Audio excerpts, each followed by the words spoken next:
we had never heard nothing like that. Like, just even his flow, bounce. Juvenile first album did 10 million. Man.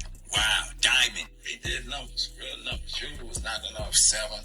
You know, back then, if you was going gold or platinum, you was a clown. Nobody like yeah. Right. Was knocking off 5, 7, 10s, 8s, 9.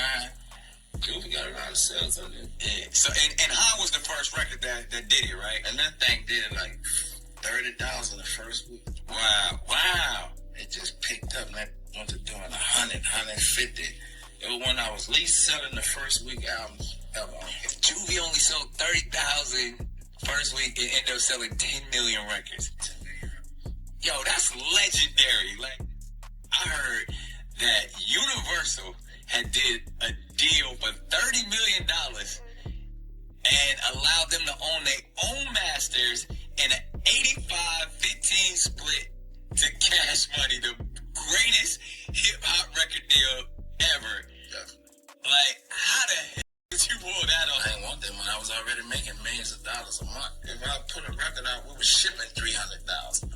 So that was independently. Yes. Wow. We ain't got too big for independent because they owed us so much money. So I was like, it's time to grow. We got to go. We were dealing with Southwest Wholesale and Mr. Robert Gilliman, who was a great man. So y'all get into it. You get in there, Universal. Now, did you fly to New York? Met with, I think it was Warner Brothers, Sylvia. So you was meeting with everybody? Yeah, I was meeting with everybody. Yeah, get the best deal. Wrong. She said, and I got nothing but love for Sylvia. We didn't work together. She said, right, our music don't work for them. I just walked out. All right. I went to Def Jam and met with Russell. Right. And Kevin Lau. Russell said, he don't like our artwork. I'm making millions of dollars a week, and you don't like my artwork? I walk clean up. Yeah. You don't like my artwork, what about my music? Right. You don't care for the music? Right. So I left. I go to Priority. Come in there and said, man, I'm sorry, we can't do the deal. He said, because Master P said if we sign y'all, he leaving. Wow. It wasn't enough room for more than one New Orleans? I just jumped on a jet and went back to New Orleans. We like, we just gonna grind with it.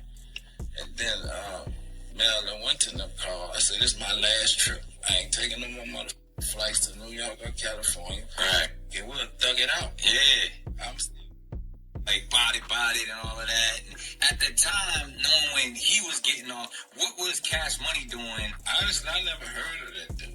Really? I kind of knew him because he played basketball, and that's AAU, because sometimes our project was Shakespeare. It was Rosenwald, so sometimes they play together. Right. And the really could ball. I personally heard them. You know, I was out on the West Coast. We heard No Limit and P and them was getting to it, like bodied and all of that. I never knew him of no street. Like in the streets. Nah, so, but his wave came from the West Coast. What was unique about him, or to us, is he was independent on his own, getting money, and he had an unprecedented record-breaking deal.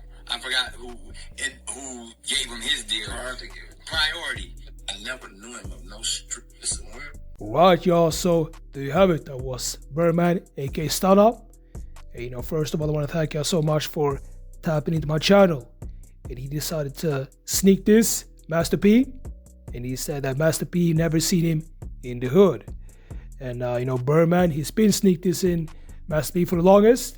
And Master P, he's been sneak this in Birdman also, you know, for a long time.